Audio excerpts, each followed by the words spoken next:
May 10th, 2008. It's a warm Saturday afternoon in northeastern Oklahoma, and something threatening is building to the west. Ow! Look at that hail! Wow! Woohoo! Oh, what's that over there? That cloud. In the small town of Picher, Oklahoma, the streets are already quiet. They've been quiet for years. Businesses are closed and houses sit empty. The government had told people to leave, and most of them did. What remained was a skeleton of a town, surrounded by mountains of toxic waste towering 200 feet into the sky. This was already one of the most contaminated places in the United States, a place the EPA had essentially given up on. But the atmosphere above northeastern Oklahoma had other plans for Picher. Forecasters had been watching a dangerous supercell thunderstorm organize across the region throughout the afternoon. The conditions were about as bad as they get.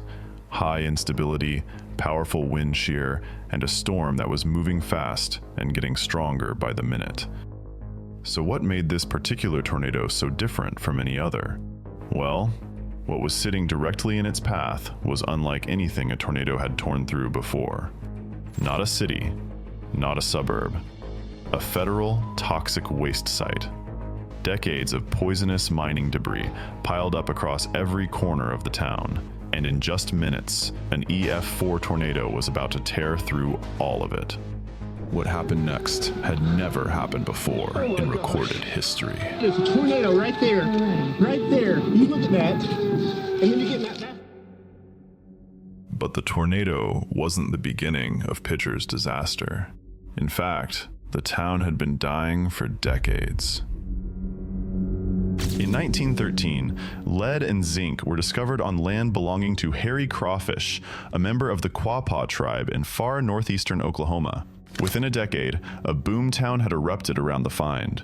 At its peak in the 1920s, Picher's population swelled to nearly 20,000 people. More than 14,000 men worked the mines underground. The town had a bustling main street, schools, churches, and a sense of permanence that small American towns are built on. During World War I, the Picher mining field supplied more than 50% of the zinc and 45% of the lead used by the entire United States military. During World War II, 50% of all American bullets and bombshells were made from metals pulled out of the ground beneath this one small town in northeastern Oklahoma. Picher didn't just exist. For a time, it helped America win its wars. But the industry that built Picher was also slowly destroying it. For decades, the mining companies extracted what they needed and dumped everything else on the surface. Millions of tons of crushed rock and toxic mine waste, known as chat. The chat piles grew and grew until they towered up to 200 feet above the flat Oklahoma landscape, like a mountain range made of poison. The piles contained high concentrations of lead, zinc, cadmium, and arsenic. But for decades, nobody understood what was sitting on their doorstep. Kids rode their bikes up and down the piles. Families had picnics on them. Some parents scooped the gray dust into their children's sandboxes. Nobody knew it was killing them. Mining ceased in 1967. When the pumps that had kept the underground mine shafts dry were shut off, 14,000 abandoned tunnels began filling with contaminated water. By the late 1970s, that water began seeping to the surface, draining into the local Tar Creek. The creek turned orange, then red. Fish died, and the ground beneath the town, riddled with 14,000 empty mine shafts, became dangerously unstable. Sinkholes began opening without warning. In 1983, the EPA designated the area as the Tar Creek Superfund site, one of the first and most contaminated in the nation. A 1994 study revealed what the chat piles had been doing to the children of Picher for generations. 34% of children tested had blood lead levels above the federal danger threshold. Lead poisoning at these levels causes irreversible neurological damage, learning disabilities, developmental delays, and a lifetime of consequences the children of Picher never asked for. By 2006, an Army Corps of Engineers study confirmed what many already feared. 86% of Picher's buildings, including the town's school, were structurally compromised and subject to collapse at any time. The government made a decision. The town had to go. Ottawa County, plagued by heavy metal contamination and sinkholes that threaten area residents. The Tar Creek area was named to the EPA's Superfund list almost 20 years ago. Tonight, Tammy Marler joins us to explain some of the complex political issues getting in the way of solutions. Tammy? Paul and Terry, people are very frustrated in that area, and it's understandable. A mandatory buyout program was launched. Slowly, the town emptied. Streets fell silent. Businesses closed. By 2008, Picher was barely a shadow of what it had once been. What remained was a skeleton of a town surrounded by mountains of toxic waste, standing in the middle of a federal disaster zone. Unbeknownst to the few hundred people who had refused or delayed their buyouts, the atmosphere above northeastern Oklahoma was about to add something new to Picher's list of catastrophes. May 10th, 2008, Saturday. In the early afternoon, conditions across northeastern Oklahoma and southwestern Missouri begin to align in a deeply troubling way. Forecasters at the Storm Prediction Center have been watching a potent weather system pushing eastward across the Great Plains. The atmosphere over the region carries exceptional instability. The raw energy that feeds thunderstorms, combined with powerful wind shear, or rapidly changing wind directions at different levels of the atmosphere, which allows storms to rotate. These are the core ingredients of violent tornadoes. By early afternoon, supercell thunderstorms begin firing across northeastern Oklahoma. One in particular begins to organize with alarming speed, developing a large, rotating base as it tracks eastward across Craig County. It is moving fast, too fast, and it is heading directly for Ottawa County, home of Picher. A weather spotter in the town of Welch, just west of Picher, spots the developing circulation at 5:20 p.m. Central Daylight Time and calls it in.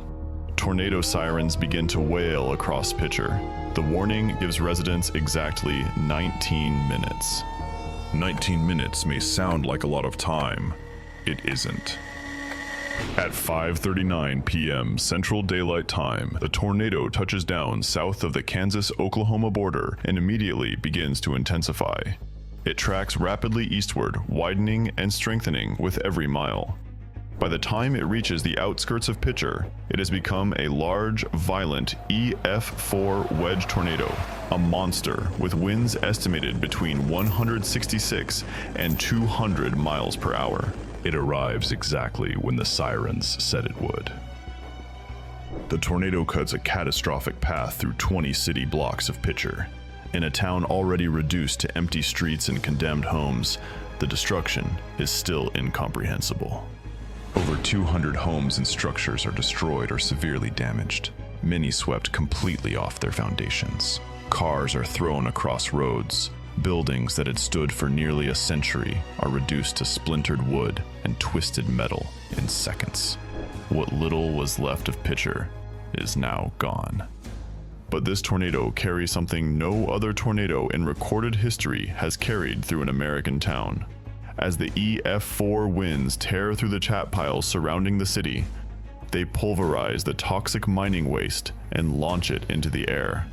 Millions of particles of lead, cadmium, and arsenic, the very poison that had been slowly killing Picher for decades, are lofted thousands of feet into the atmosphere and scattered across a massive debris field downwind of the storm. The tornado had turned Picher's poison into a weapon. 6 people lost their lives in Picher. They are among the few hundred who had remained in a town the government had already given up on. Samuel Berry, 20 years old, and his wife Tracy Berry, 19, lost their lives together. They were young, newly married, and had chosen to stay in the only hometown they had ever known. Chizuri Cox, 80 years old, does not survive. She had lived in Picher for most of her life, through the boom years, through the slow poisoning, through the evacuation orders. She had outlasted all of it. The The tornado took what time could not. Misty Kelly, 30, and Linda Mathis, 48, are also among the dead, as is Darrell Patterson II, 28, who had been visiting friends in Picher from Wagoner, Oklahoma. He had no idea what the town was about to face. At least 150 people are injured in Picher alone. The tornado does not stop at the city limits. It continues eastward, clipping the north side of Quapaw before merging with a second tornado that had formed nearby. The two circulations fusing into a single, re-intensified monster nearly a mile wide. It crosses into Missouri, where it strikes the communities of Racine and the area around Neosho with catastrophic force. Near the intersection of Highway 43 and Iris Road in Newton County, vehicles are thrown as far as half a mile from the road. 15 more people die in Missouri, including Tyler Casey, 21 years old, a volunteer firefighter who had been out storm spotting, trying to protect his community. Before this day, no tornado had killed a storm spotter from Missouri. Tyler would be the first. In total, 21 people lose their lives. It is the deadliest single tornado in Oklahoma since the 1999 Bridge Creek Moore tornado. It is, at that moment, the deadliest tornado in Missouri history. By nightfall on May 10th, 2008, the monster is gone. But for Picher, there is nothing left to save. Maggie, we are on the west side of Picher, and let me tell you, we continue to see damage that is just heartbreaking. Take a look at this car. You can tell it was tossed around a bit, the windows blown out, the seats are out of the car. You can see it was 2 blocks away from here, and it landed in that position. Now, over here is the base of a large tree. It was uprooted, and it was tipped over, and another car just crushed, is on top of it. Also, you can see that the tree limbs have been debarked. That's because of the force, the intensity of the tornado. And let me just tell you, all of this damage, a good indication of what type of tornado tore through here. In the days following the tornado, Oklahoma Governor Brad Henry deploys National Guard troops and emergency personnel to assist survivors. U.S. Homeland Security Secretary Michael Chertoff tours the damage. Standing in the ruins of what had once been a neighborhood, he states that the scene looks like a small nuclear bomb went off. Federal and state officials make their position clear. There will be no funding to rebuild Picher. The buyout program will continue as planned. The tornado had simply accelerated what was already inevitable. One by one, the last holdouts accepted their checks and drove away. On September 1st, 2009, the town of Picher officially canceled its incorporated status. Demolition crews moved in, tearing down what the tornado had not. The streets emptied completely. A town of 20,000 at its peak. A town that helped win 2 world wars. Gone. Gary Linderman, the pharmacist who had refused to leave, who had stayed open to serve whoever still needed him, kept his promise. He remained in Picher until the very end, the last business owner in a ghost town. June 6th, 2015, at the age of 60. He was the last piece of Picher still standing. Today, the chat piles remain. Cleanup of over 30 million tons of toxic mining waste continues at the Tar Creek Superfund site, a process experts estimate could take another 50 years to complete. The ground still shifts, the water still runs orange, the wind still carries lead dust across the landscape. In 2021, Tar Creek was listed by American Rivers as one of the 10 most endangered rivers in the United States. What the tornado did to Picher in 19 minutes, the mines had been doing for 50 years. The storm didn't destroy Picher, it just made sure that everyone could see what was already there. Every storm eventually ends, but the way we hold each other, that remains. Take care of one another. If you made it this far, you clearly care about stories like this. Subscribe and leave a like. It helps this story reach more people and keeps these documentaries coming. Stay alert, and I'll see you in the next one.